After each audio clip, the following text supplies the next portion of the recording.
Menurut Pertubuhan Kesihatan Sedunia WHO menganggarkan 1% dari setiap populasi adalah mereka yang mengalami kecelaruan spektrum autism atau ASD. Justru di Malaysia dianggarkan lebih kurang 37,000 penduduk yang mengalami autism.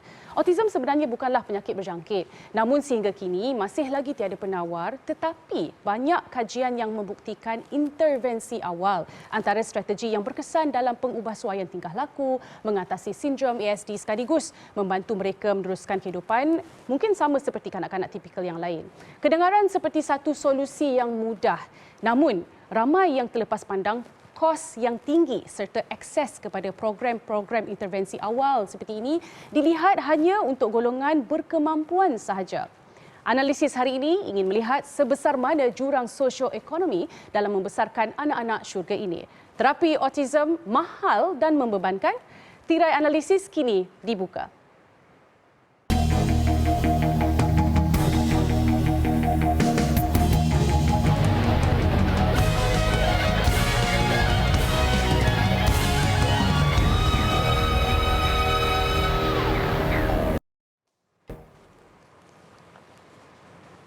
Bismillahirrahmanirrahim. Assalamualaikum warahmatullahi wabarakatuh. Saya Nani Roslan. Hari ini kita akan mendalami antara cabaran utama membesarkan anak-anak autism iaitu berkaitan dengan kos, sumber, kepakaran dan keterbolehcapaian atau akses kepada perkhidmatan bagi memastikan anak-anak autistik berpeluang berkembangkan potensi diri mereka.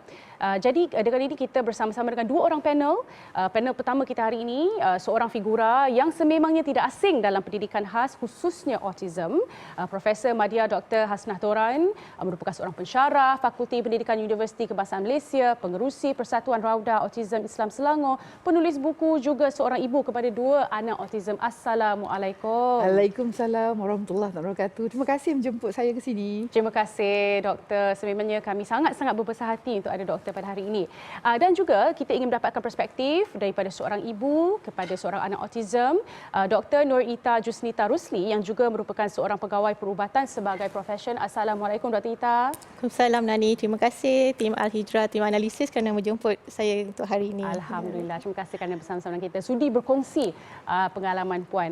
Baiklah, sebelum kita mulakan analisis kita pada hari ini, wartawan kita telah pun turun ke lapangan dan bertanyakan sendiri kepada ibu ayah yang mempunyai anak-anak yang mengalami autism dan bertanyakan dengan mereka sendiri, adakah terapi autism ini mahal, membebankan? Kita saksikan.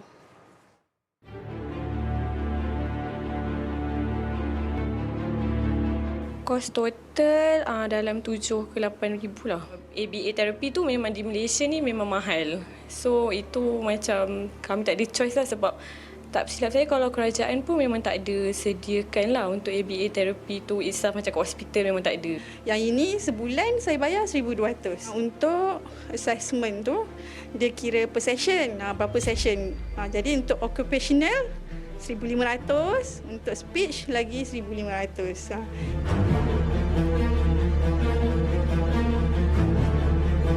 Bukanlah terbeban tapi macam kos tu tinggi lah. Macam saya okey lah, saya ada support system yang kuat, macam ada suami semua dan saya ada simpanan saya semua.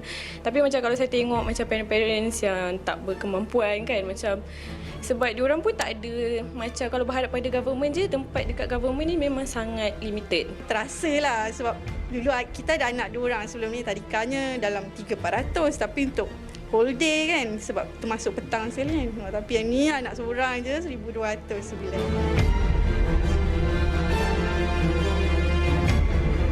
Jadi sebenarnya peningkatan yuran ini pasti akan ada, sebab peningkatan yuran ini sebab anak autism ini nature dia lagi lama intervensi yang dijalankan, maksudnya lagi banyak keperluan anak itu dan lagi tinggi harga ataupun yuran yang pihak center itu akan kenakan kepada ibu bapa.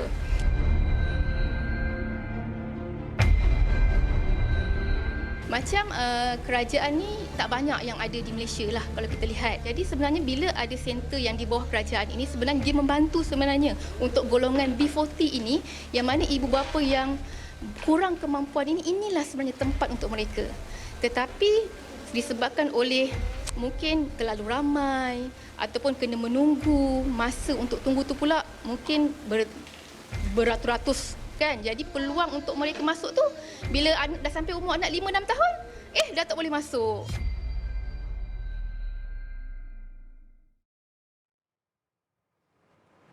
Baik, kita akan terus sahaja lontarkan soalan kepada panel kita pada hari ini berkenaan dengan isu ini. Sebenarnya, Dr. Hasna, mungkin sebenarnya kos ini adalah, saya kira bukanlah sesuatu yang hanya dialami oleh negara kita sendiri, sebab sememangnya kalau kita lihat Amerika Syarikat sendiri, kajian yang mereka jalankan dianggarkan membesarkan seorang anak autism ini adalah 2 kali ganda berbanding dengan anak tipikal, di mana mereka menganggarkan lebih kurang 1.4 juta USD untuk membesarkan autism.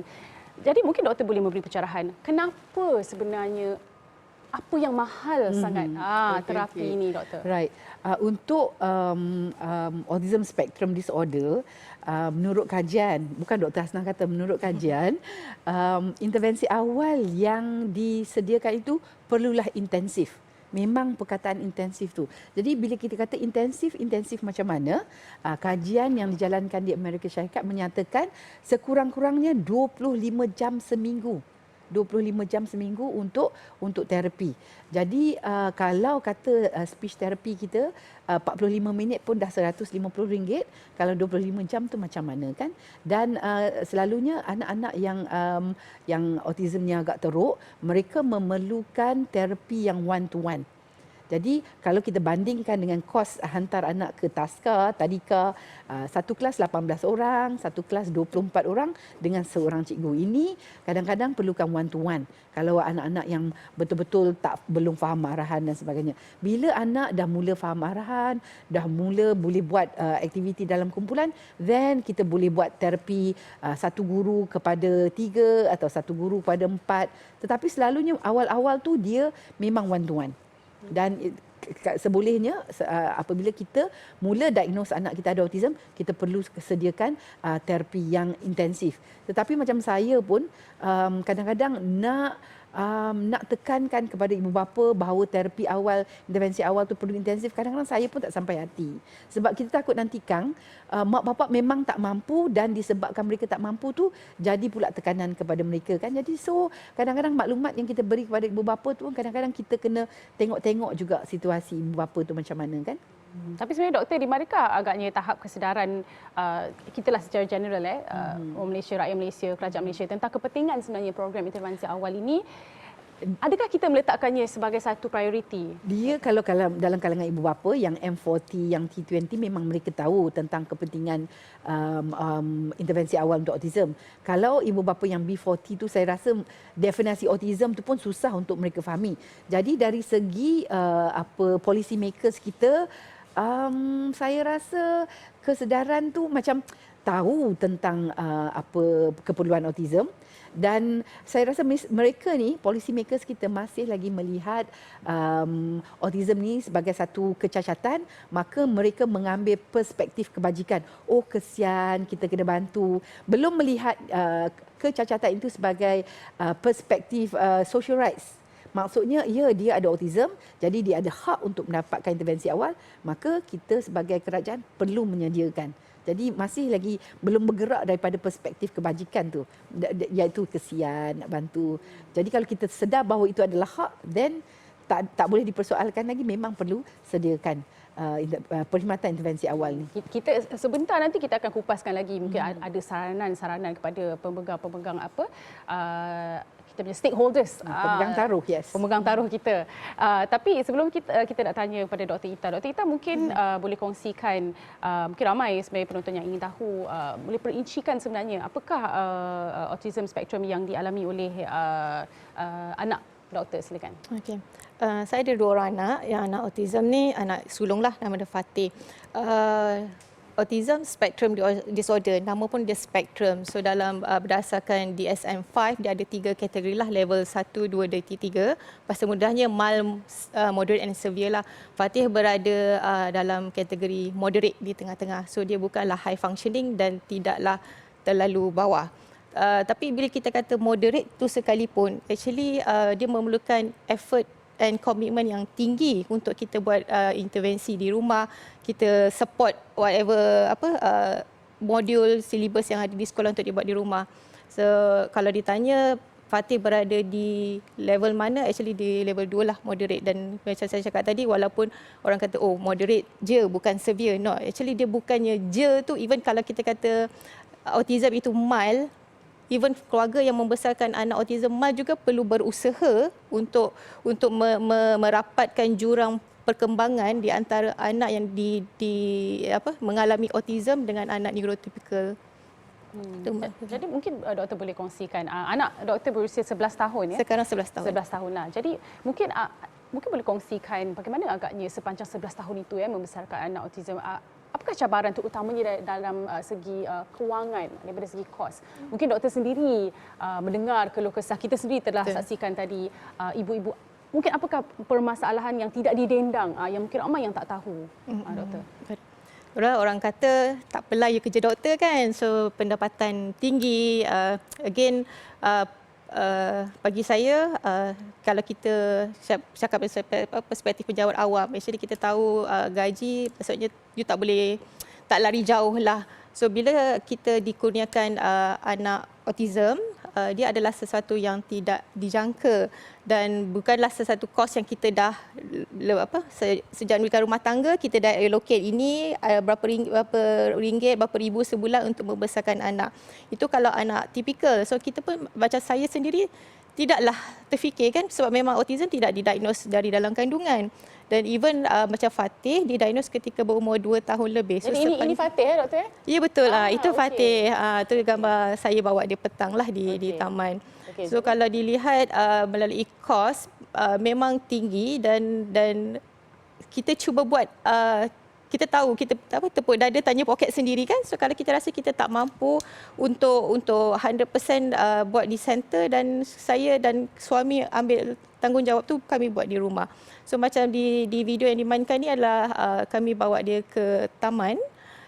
Dan di situ sebenarnya banyak intervensi, aktiviti yang boleh dijalankan di taman. Macam video sekarang ni adalah yang dimainkan adalah di rumah. Sebenarnya kami melatih Fatih membaca walaupun keadaannya bukan high function. Maksudnya kita buat selagi bolehlah apa yang terdaya. So yang ini adalah model membaca Dr. Hasna. So kami gunakan model yang sama juga untuk latih. So di sekolah cikgu ajar, kami sambung di rumah. Sebab macam Dr. Hasna kata tadi, 25 jam ya doktor? 25 jam 20 jam seminggu. So kalau 25 jam seminggu, kita bahagi kepada 5 hari, kita ambil 5 hari je. So 1 hari 5 jam. So kalau kita mampu bayar center 5 jam, tetapi berapa ramai daripada kawan-kawan saya, even saya sendiri mampu kita membayar full day punya kos di center. Kalau kita bercakap pasal center swasta, kalau pusat atau sekolah kerajaan biasanya half day. Memang tak cukup. So nak tak nak kita memang kena buat di rumah lah, kena top up di rumah. Baik, terima kasih Dr. Ita, dan jangan ke mana-mana. Selepas ini, selepas berehat ini kita akan melihat realiti sebenarnya kos membesarkan anak autism selepas ini.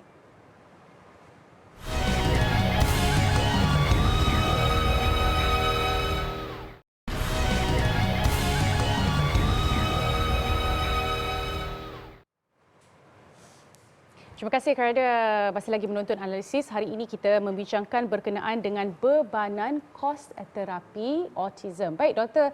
Hasna, saya ada terbaca satu naskah kajian doktor di mana berkenaan dengan kos membesarkan anak autism lah.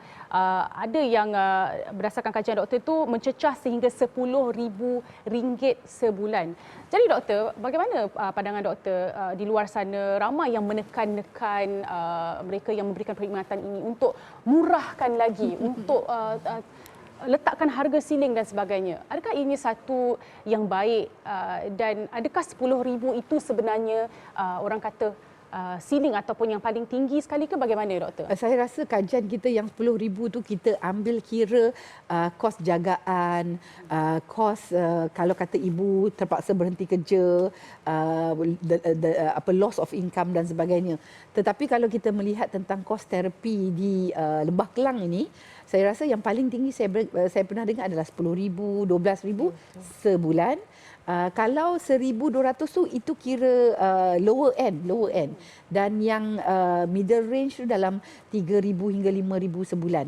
Jadi bila kita kata kita nak syarikat-syarikat yang membuka pusat-pusat terapi ni untuk merendahkan kos yang perlu dibayar oleh ibu bapa, saya rasa itu agak impossible juga. Itu agak impossible juga sebab kita tahu bahawa ramai juga dalam kalangan anak-anak yang mengalami autism ni, sama ada dia perlukan terapi one to one ataupun dia perlukan terapi dalam grup kecil. Satu terapis dengan 2-3 orang anak kan. Jadi kalau kita nak kurang tu, kita bimbang takut nantikan kualiti perkhidmatan.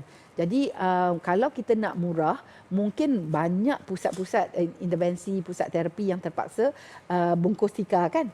Jadi yang tinggal hanyalah pusat-pusat yang tak berkualiti, yang sanggup memberikan perkhidmatan yang below par dengan harga yang rendah.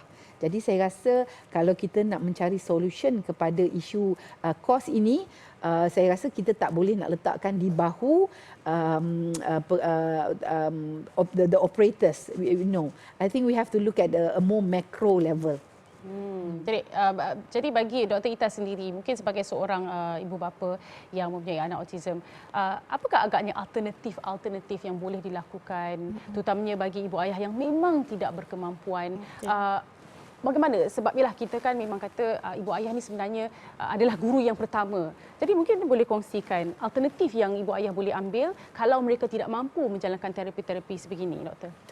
Seperti kata-kata Nani tadi kan, ibu ayah adalah guru yang terbaik. Yang terbaik dan yang pertama sebenarnya. Ayat ni pernah disebut juga oleh rakan-rakan terapi saya, sebab saya daripada bidang perubatan kan, so kawan-kawan pun terapi juga. Bila Fatih mula didiagnose, antara kata-kata awal mereka adalah you are the best therapist for your child. So saya adalah terapis yang terbaik untuk Fatih. Tapi ketika itu saya tanya diri saya, macam mana saya nak jadi yang terbaik sedangkan saya pun tak tahu apa nak buat. Ya, saya seorang doktor tapi bidang terapi, bidang intervensi bukan bidang saya. Mungkin ada sedikit advantage lah saya mempunyai ilmu perubatan, tapi untuk jalankan intervensi atau terapi, itu bukan area saya. So saya berfikir ayat kawan-kawan kata, actually dia kata-kata semangat lah, dia nak cakap awak lah sebenarnya the best therapist for your child. Macam mana saya nak jadi the best tu? Saya memang tak tahu. So, fasa 2-3 tahun yang awal sejak Fatih didiagnose adalah fasa saya mencari ilmu sebanyak mungkin. Dia macam kita nak belajar masak lah Nani. Mula-mula kita nak belajar masak dengan mak, kita tak tahu kan nak potong macam mana, nak tumis macam mana. So kita agak rigid, ikut step by step apa yang mak cakap macam ni kita buat. So sama je macam menjalankan intervensi dengan anak. So saya dulu sangat bersahabat baik dengan semua guru-guru, tak kira cikgu, ustazah, speech therapist, occupational therapist, semua yang dalam circle yang mengajar anak saya memang ada good relationship lah dengan mereka. So komunikasi yang baik membantu. So setiap hari kita akan tanya cikgu, sebab ada sesi yang parent boleh masuk, ada sesi yang parent tak boleh masuk. Dia depends kepada center dan dia depends kepada terapis itu sendirilah. Seeloknya saya akan masuk. Saya akan request untuk masuk. Tapi kalau doktor sebagai seorang doktor, macam mana doktor menguruskan masa? Mungkin boleh tunjuk apa yang doktor bawa. Oh, saya bawa. Okey. Untuk uruskan masa. Okey. First, waktu anak didiagnose, saya sebenarnya bekerja di Jabatan Kecemasan, which is nature kerja saya adalah shift dan on call. So bila anak didiagnose dan keadaan Fatih adalah mempunyai masalah tidur. Waktu dia kecil-kecil memang susah tidur dan saya rasa keadaan itu menyebabkan saya tak boleh cope dengan kedua-dualah, maksudnya untuk kehidupan membesarkan anak dan juga kerja. Saya diberi peluang untuk switch lah saya punya nature kerja dan saya masuk bidang pentadbiran hospital dan nature kerjanya adalah office hour. Alhamdulillah saya dapat office hour. So apa yang saya buat, waktu kerja kita kerja. So bila waktu rehat saya start plan apa intervensi yang saya akan buat dengan anak lepas balik kerja nanti. Every day saya akan fikir, petang saya buat apa, maghrib saya buat apa, malam saya buat apa. Dekat rumah saya ada satu planner weekly. So saya akan set Isnin saya nak buat apa, Selasa saya nak buat apa. So basically akan ada direction lah, hari ni saya nak buat apa macam, sebab anak akan ada banyak appointment dulu dengan speech therapist, dengan occupational therapist, dengan guru pendidikan khas di sekolah, ada dengan kelas mengaji anak-anak istimewa. Setiap daripada sesi tersebut saya akan panggil homework lah. Saya tanya apa homework yang saya perlu buat di rumah. Saya akan tanya cikgu. So setiap hari macam contoh kalau hari Isnin, target saya adalah occupational therapy. So saya tanya cikgu, sekarang kita dalam fasa yang mana? Objektifnya apa? Target kita apa cikgu? Saya akan discuss. Saya cakap, okey, sekarang kita target, kita betulkan, kita improve dia punya fine motor ataupun kemahiran jari. Okey, tak apa. Sebab mula-mula kan tak ada ilmu kan. So kita cakap, cikgu, saya boleh, apa yang saya perlu buat di rumah? Cikgu ajar saya. So bila cikgu ajar, okay, kita buat apa yang cikgu terapi suggest, yang cikgu suggest. So lama kelamaan bila kita dah ada ilmu sikit dan kita dah ada pengalaman, kita akan lebih fleksibel dan kita boleh DIY kita sendiri. So as long as kita tahu apa objektif kita dan kita boleh modify apa-apa aktiviti, dan sebenarnya dia boleh je dijalankan di mana-mana. Ibu saya ambil contoh kemahiran menulis. Actually anak saya ada masalah jari lah, kita fine motor dengan finger manipulation. So penulisan memang sukar untuk dia. Untuk menulis menggunakan pen dan kertas dia agak dia jadi fobia sebab bendanya sukar untuk dia. So saya modify. Saya gunakan, Nani tahu ni apa? Itu kalau ni nampak ni macam blocks. untuk blocks kan. So panggil macam Lego. Ini adalah tapak Lego. So saya tanya cikgu apa objektif, apa target kita? Okey, targetnya adalah supaya dia posisi tangan pegang pensel tu betul, which is tripod position. So saya fikir okey, sebab kertas dengan pen sesuatu yang fobia untuk dia sebab dia tak sukar. So apa saya buat, saya ambil tapak Lego, saya conteng dengan saya gunakan marker pen, whiteboard. Nanti saya tunjuk ya. buat tracing. Saya buat tracing. Actually macam tracing. So untuk mencapai objektif dia pegang sesuatu dalam tripod position, so saya gunakan cotton bud. Cotton bud saya macam tu, cotton bud. Kalau nak lagi sukar, cotton bud ni boleh potong dua. Sebab bila pendek dia terpaksa pegang macam ni. So apa yang Fatih buat, Fatih akan trace padam. Objektifnya adalah untuk padam sahaja apa yang saya dah lukis. So dia akan trace padam. But at the end, objektif saya untuk dia pegang dalam position yang betul, saya dapat. Saya tahu apa yang saya nak capai dan saya modify menggunakan apa-apa sajalah peralatan di rumah. Kalau dia dah rasa dah boring, sebenarnya depan belakang pun boleh. Di belakang ni ada satu macam bulat-bulat ni, so you just start to padam sahaja. Ni pada waktu ni usia Fatih umur berapa? Dan masih lagi lakukan aktiviti yang sama? 11 tahun? 11 tahun masih buat tapi dah kurang sebab saya kita tengok keperluan semasa. Tapi yang intensif saya buat ni dalam lingkungan umur 4 ke 7 tahun.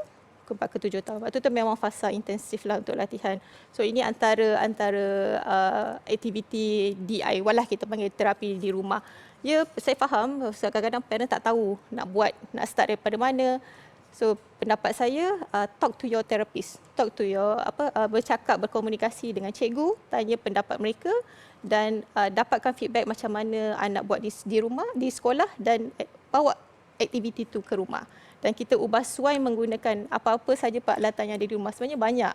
Dia tak semestinya kita beli berharga beribu-ribu kan doktor. Sebenarnya apa barang yang dekat rumah tu insya-Allah boleh digunakan sebagai terapi di rumah. Jadi sebenarnya yang penting adalah ibu ayah perlu menjadi lebih proaktif dalam menjadi guru yang terbaik, terapis yang terbaik buat anak-anak autism sendiri. Baiklah, jadi Dr. Hasna mungkin boleh terangkan apa sebenarnya kesan-kesan jika ibu ayah tidak memainkan peranan dalam intervensi awal ni?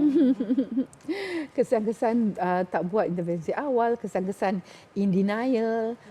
Sebab autism ni kan dia tidak ada physical markers. Kalau macam Down syndrome kita boleh lihat daripada wajah dia kan. Jadi selalu ibu ayah kadang-kadang sukar nak terima hakikat bahawa anak ada autism sebab tak ada nampak apa sebarang tanda langsung kan. Jadi kadang-kadang tu disebabkan oleh denial tu mereka kadang-kadang terlepas masa untuk menjalankan intervensi awal. Bila dah sampai ke sekolah, pada usia 7 tahun anak masih lagi pakai lampin, pakai buang, anak masih tak boleh nak urus diri. Jadi bila pergi ke sekolah, guru pun tak dapat nak mengembangkan kemampuan anak kita sebab sibuk dengan toilet training, sibuk dengan modifikasi tingkah laku. Jadi sebab itu antara cara kalau kita policy makers, kita kerajaan nak kurangkan kos untuk intervensi awal, saya guna bahasa yang agak kasar lah. Saya selalu kata kepada cikgu-cikgu, kita kena tunggang ibu bapa. Kita kena tunggang ibu bapa, kita kena latih, kita kena training. Dan menggunakan ibu bapa itu. Jadi perkara yang pertama adalah bagi pendidikan kepada ibu bapa.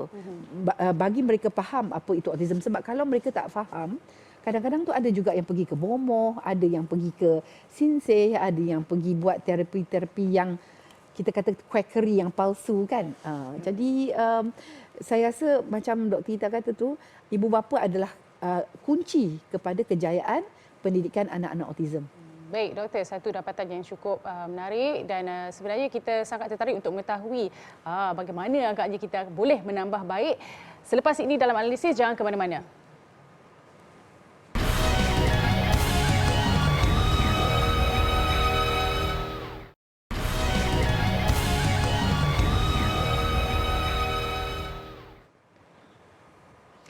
Analisis hari ini, bebanan kos terapi autism mahal dan membebankan.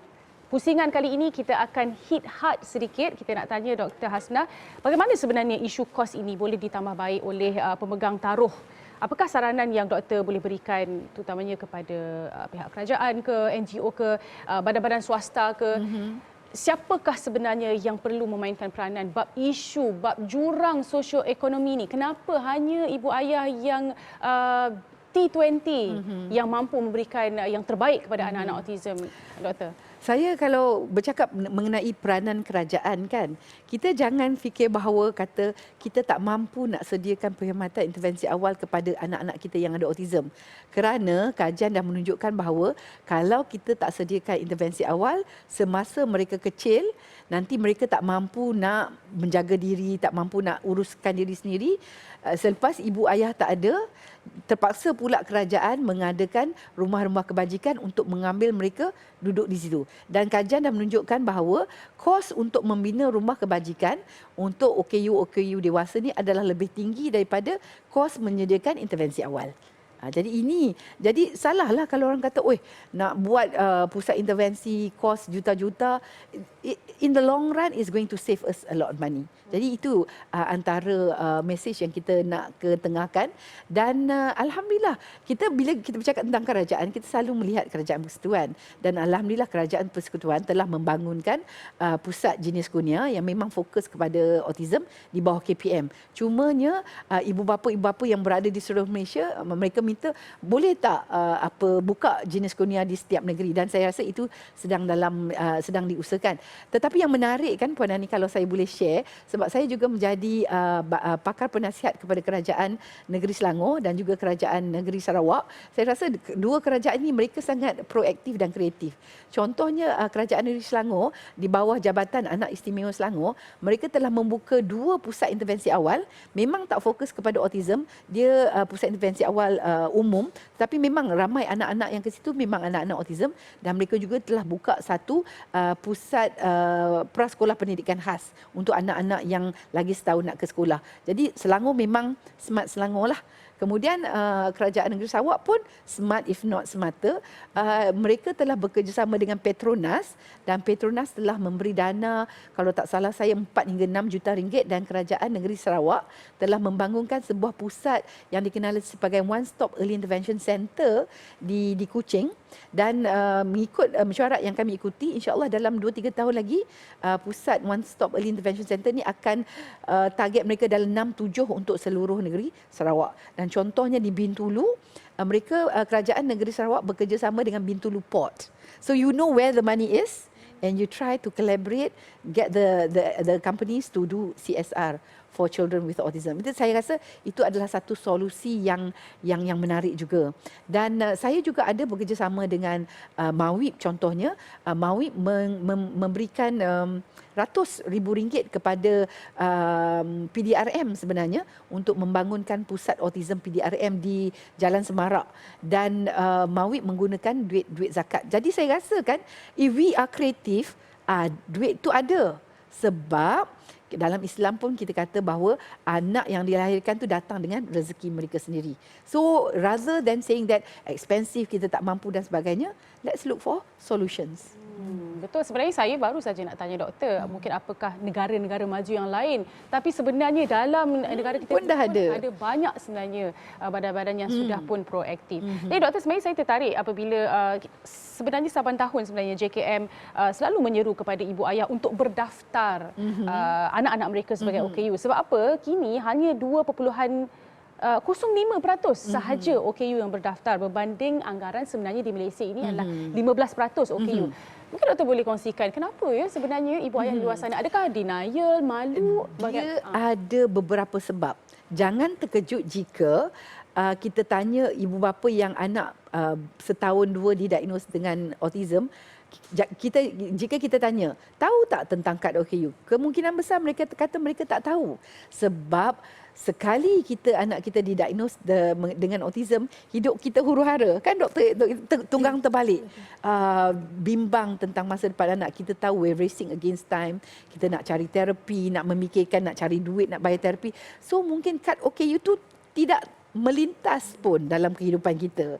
Jadi jika orang tak daftar kat OKU, bagaimanakah caranya untuk kita memastikan bahawa mereka daftar kat OKU? Mungkin kita boleh kerjasama dengan pusat-pusat terapi, minta kerjasama pusat terapi untuk bagi maklumat mengenai kad OKU. Dan kad OKU ni kan, kalau saya boleh share kan, jika anak ada kad OKU masuk sekolah kerajaan, setiap bulan anak akan mendapat allowance RM150, dan jika anak belajar hingga usia 17, 18, 19 tahun, jumlah allowance kalau kita kumpul adalah lebih kurang dalam RM18,000. Jadi itu adalah sesuatu yang mak bapak tak boleh ambil ringan lah. Dan saya selalu kata dekat mak bapak yang kadang-kadang rasa dia orang banyak duit, dia tak perlu RM150 sebulan. Saya kata itu bukan duit you, itu duit anak you.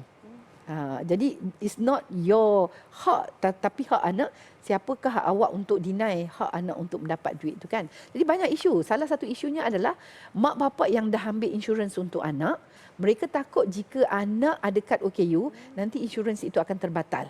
Jadi ini akan ada mungkin analisis boleh buat satu fokus tentang insurans untuk OKU pula. Jadi banyak, dan pendapat saya jika kita ada isu, the answer is education. Kita kena educate mak bapak tentang manfaat kad OKU. Kita kena sebenarnya mak bapak yang ada anak autism tu kan, mereka sangat memerlukan counselling, mereka sangat memerlukan bimbingan, mereka perlukan didikan. Jadi sebelum kita nak pastikan mereka ada kad OKU, kita perlu pastikan mereka faham tak autism ni apa sebenarnya. Ada setengah ibu bapa tu kan, bila kita kata anak mild autism, dia ingat bagi terapi 1 tahun anak akan okey. Dia tak faham kan. Jadi itu yang kita maksudkan dengan beri didikan kepada ibu bapa. Dan suka juga saya nak tekankan, autism bukan penyakit dia. Itu dia. Kadang-kadang kita baca di media masa ramai yang menggunakan penghidap autism, pesakit autism. Bukan, mereka mengalami gejala autism. Okey doktor, sebenarnya saya tertarik apabila saya membuat kajian dan sebagainya. Banyak sebenarnya statistik yang yang berbeza berkenaan dengan jumlah kanak-kanak autism dekat Malaysia ni. Kalau kita tengok even prevalence pun, kalau di US memang mereka sudah ada ratio tu 1 daripada 68, tapi dekat Malaysia ni tak ada. Kenapa agaknya doktor? Sebenarnya saya terlibat dalam kumpulan penyelidikan mengenai prevalence autism di Malaysia. Sebenarnya kajian itu kompleks. Sebab autism ini kalau kita nak kira prevalence, kita kena diagnosis dulu.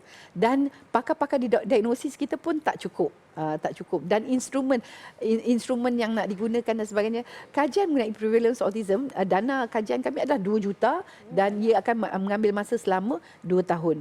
Jadi kalau kita terbaca mengenai prevalence autism di Malaysia, kita kena berhati-hati, kita kena cek betul ke ada dijalankan kajian yang tepat. Sepanjang pengetahuan saya belum ada kajian yang tepat, yang saintifik yang telah dijalankan mengenai prevalence autism, dan insyaAllah 2 tahun lagi kita akan dapat ratio untuk prevalence tu. Sekali lagi lah dana doktor 2 juta. 2 juta untuk prevalence saja. It's not a simple research. Ya. Baik, okey. Jadi Dr. Ita pula sebagai seorang ibu, apakah agaknya wish list kepada pemegang-pemegang taruh, stakeholders kat luar sana yang puan mungkin doktor mungkin nak lihat impikan untuk anak Dr. Ita sendiri? Yalah, sekarang Fatih dah umur 11 tahun kan, so kita nampak yang ke hadapan lah. So untuk secara personally, sebab anak dah lepas fasa early intervention, so early dah settle. Bukan dah settle, maksudnya kita dah move to the next phase, so fasa remaja. So saya sebagai seorang ibu, saya akan tanya, ke mana hala tuju anak saya lepas ni? Sebab sebagai seorang anak autism yang berkefunsian rendah lah, dikategorikan kefunsian rendah walaupun moderate, option saya tak nampak variasi option untuk anak lah. So saya mengharapkan akan ada. Kalau saya boleh mencelah, option sekarang adalah sama ada bila kita tak ada, anak masuk rumah kebajikan ataupun abang adik kakak jaga. Betul. Itu saja option sekarang yang ada. Sebab itulah yang Dr. Hassan cakap tadi, kita kena mengubahkan daripada itu satu charity case kepada social rights case. Ya. Okey, kita perlu pegang dulu, kita perlu lock dulu. Sebab apa? Kita akan kembali selepas ini. Jangan ke mana-mana. Nampaknya analisis semakin menarik untuk kita bincangkan berkenaan dengan terapi autism. Jangan ke mana-mana.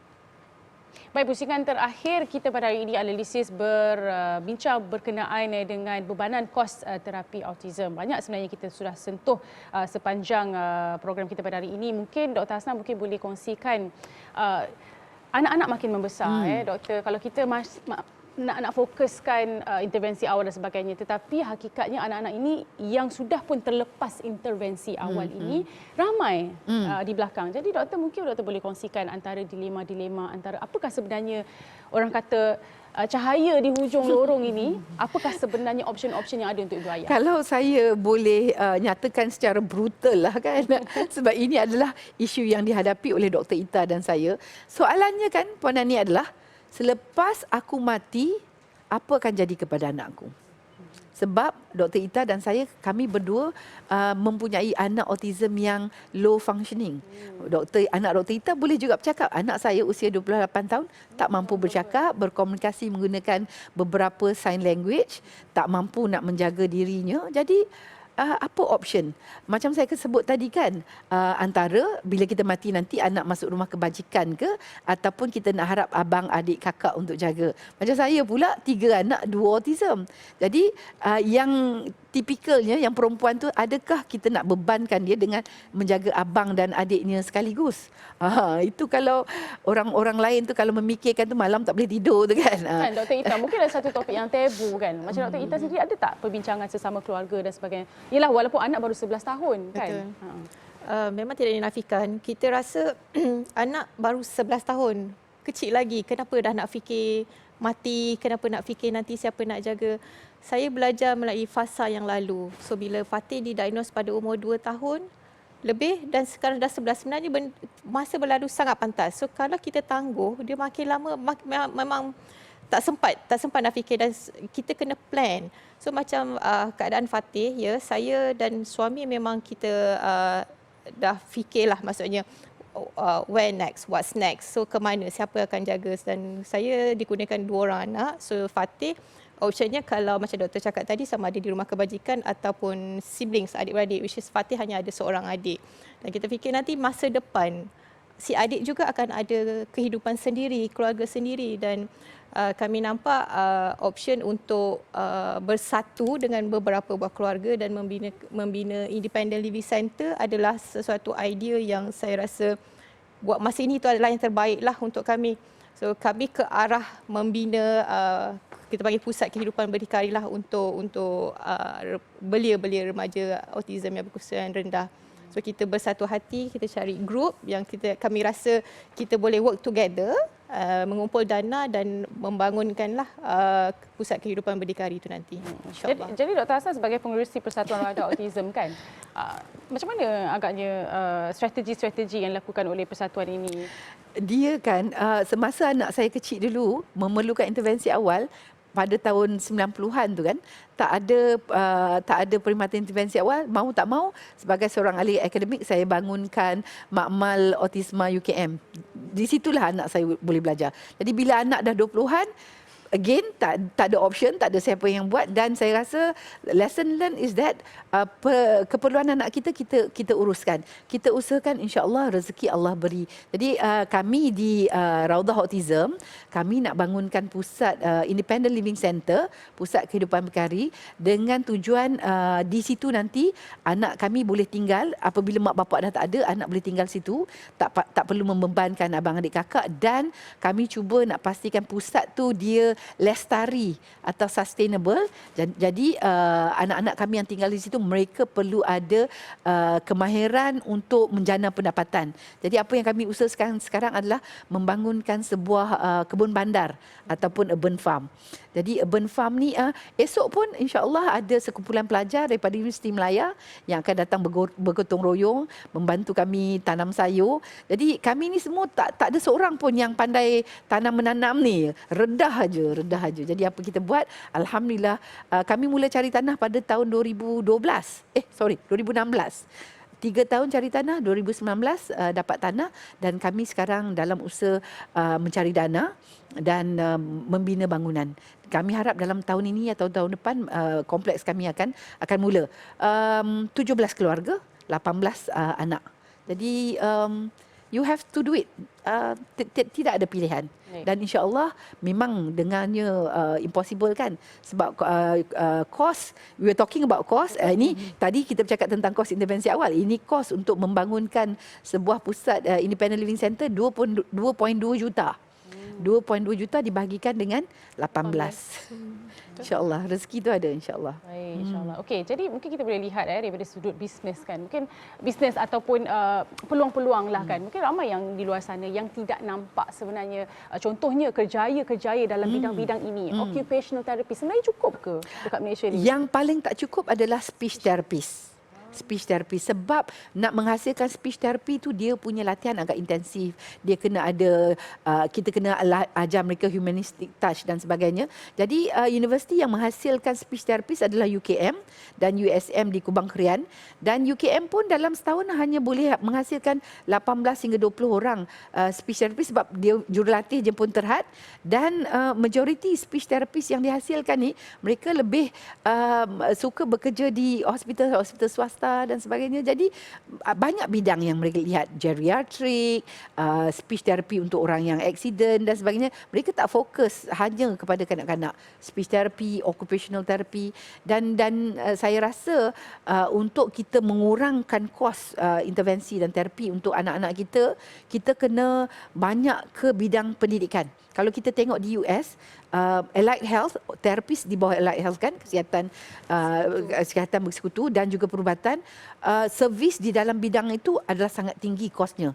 Tetapi kalau pendidikan memang ditanggung oleh kerajaan, maka perkhidmatan untuk anak-anak yang mengalami autism di negara-negara maju memang melalui sekolah di dalam kelas-kelas pendidikan khas, dan ahli-ahli terapis pun berada di sekolah.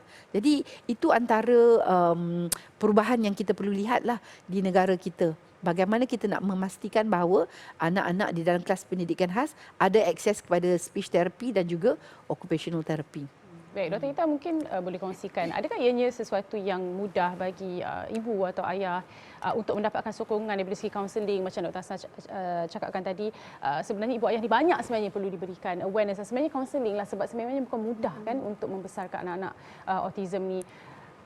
Akses kepada kemudahan-kemudahan kaunseling, bantuan kewangan mungkin, adakah ianya mudah atau macam mana?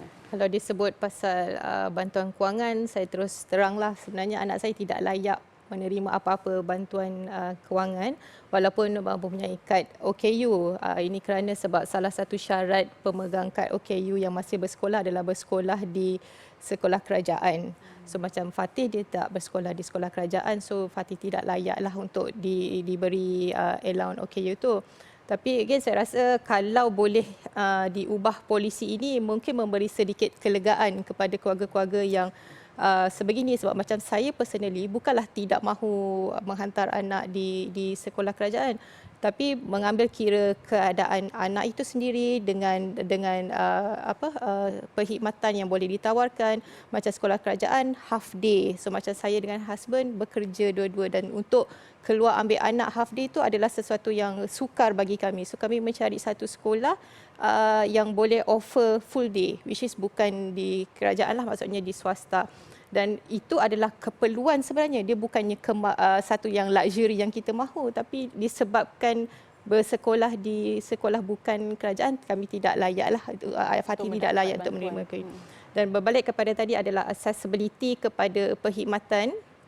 Saya rasa dia boleh ditambah baik. Kita ada talian apa doktor yang kalau talian Nur kalau ada masalah. Tapi untuk kita family ada masalah untuk ke hospital, saya mungkin boleh berterus terang lah. So dia by appointment. Saya rasa itu salah satu cabaran juga kepada keluarga yang mempunyai untuk mendapatkan perkhidmatan yang luar daripada appointment. Kalau contoh keadaannya makin teruk, contoh anak dalam keadaan makin teruk dan perlukan temu janji yang segera, ia harus melalui Jabatan Kecemasan. So nanti lambakan pula kes di Jabatan Kecemasan, dan saya berpendapat kalau kita boleh perhalusi, ada ruanglah untuk diperhalusi melalui sistem accessibility parents keluarga kepada sistem kesihatan kerajaan swasta. Baik, berbalik dengan apa yang doktor bawa hari ini untuk kita, peralatan tu. Jadi bagi ibu ayah di luar sana kalau mereka ingin mendapatkan alternatif, adakah peralatan-peralatan ini sendiri, terapis begini mahal tak untuk mereka beli? Adakah ini mudah? Sebenarnya memang betul-betul DIY je semua? Mudah je ni, DIY saja. Okay, saya bagi contoh lain, tadi saya dah tunjuk menggunakan blok. Ini barang-barang yang saya beli di kedai RM2 saja. Stiker. Stiker ni pun kita nampak macam sama, stikernya sama, stiker bulat, tapi tahap kesukarannya berbeza. Dari antara 3 stiker ni yang paling mudah adalah stiker ini. Apa yang bezakan adalah actually yang ini dia foam, tebal, mudah untuk di kopek lah. So kita nampak sebenarnya stiker ni senang, tapi untuk anak autism yang berkefungsian rendah, actually untuk dia kopek stiker ni pun sebenarnya susah. Itu sebenarnya satu latihan juga untuk anak-anak macam Fatih lah. So daripada stiker ni apa nak buat? Senang je. Kalau di rumah ada kertas A4 macam saya macam ni, ambil je kertas A4, kat mana nak mula, buat je garisan dan minta anak kopek stiker dan tampal ikut garisan. So ini adalah latihan di mana dia memerlukan kekuatan jari untuk kita improvekan kekuatan jari, finger manipulation, maksudnya macam mana dia menggerakkan jari, dan dia juga memerlukan kemahiran menggunakan kedua-dua belah tangan, kerana untuk dia kopek stiker tu satu tangan kena pegang, satu tangan perlu kopek kan. So dia adalah bilateral hand punya skill. Dan kalau nak tambah, nak improvekan, kita nak panggil step up dia punya tahap kesukaran, kita boleh konsep yang sama tapi ini ada matching dengan warna pula. Dan bila kalau Hani tengok stiker, Nani tengok stiker ni, stikernya lebih kecil. Sebenarnya dia lebih sukar. Kalau untuk Fatih sebenarnya sukar, ini tahapnya sukar. Dan kalau untuk mula-mula mungkin kita terpaksa kopekkan separuh.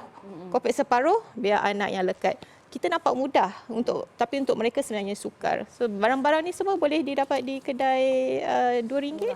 Jadi natijahnya sebenarnya memang kalau nak kata betul-betul terapi itu secara amnya mahal pun, tapi itulah jika ibu ayah ada ilmu, insya-Allah bolehlah orang kata bolehlah free kan sendiri sebenarnya.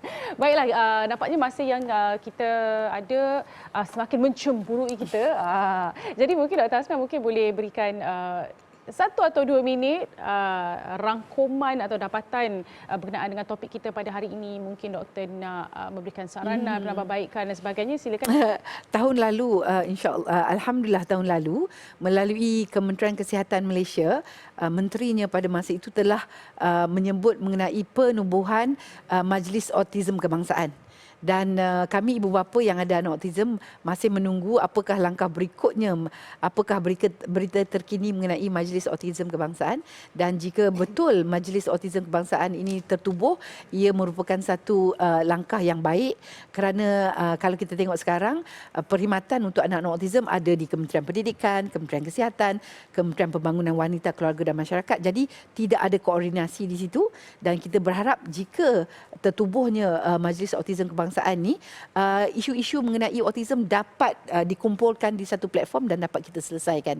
Jadi kami ibu bapa masih lagi menunggu berita terkini tentang Majlis Autism Kebangsaan. Baik, itu satu pengharapan lah sebenarnya ya. Dia ada sinar di situ, tapi pada masa yang sama kita anticipate lah apa yang akan berlaku. Baik, jadi mungkin Dr. Ita mungkin ada kata-kata yang diberikan kepada ibu ayah di luar sana yang sedang menonton. Silakan. Pendapat saya, jangan jadikan kos tu sebagai halangan. So kalau kita tak mampu, macam kata sahabat saya tadi, you are the best therapist for your child. So kita perlu proaktif dan ambil responsibility itulah. Maksudnya kalau kita kena buat juga di rumah untuk top up apa yang diajar di sekolah. Itu saja. Baik, terima kasih Dr. Ita dan juga Dr. Hasna atas kesudian anda untuk memberikan dapatan. Saya kira banyak yang kita dapat hari ini, analisis yang kita lakukan hari ini, dan sememangnya sebagai sebuah negara yang sedang pesat membangun dengan kapasiti penduduk yang berpendidikan tinggi semakin meningkat, masyarakat sudah semakin membuka minda tentang kewujudan anak-anak istimewa dan perbezaan keperluan mereka. Justru memahami kepelbagaian keperluan anak istimewa merupakan tanggungjawab semua ahli dalam komuniti untuk anak istimewa tersebut. Semoga anak-anak ini mendapat peluang atau sekurang-kurangnya lah mampu berkelangsungan dalam dunia tipikal. Saya Nani Roslan, satukan ummah dengan ilmu dalam membentuk Malaysia Madani. Terima kasih dan Assalamualaikum.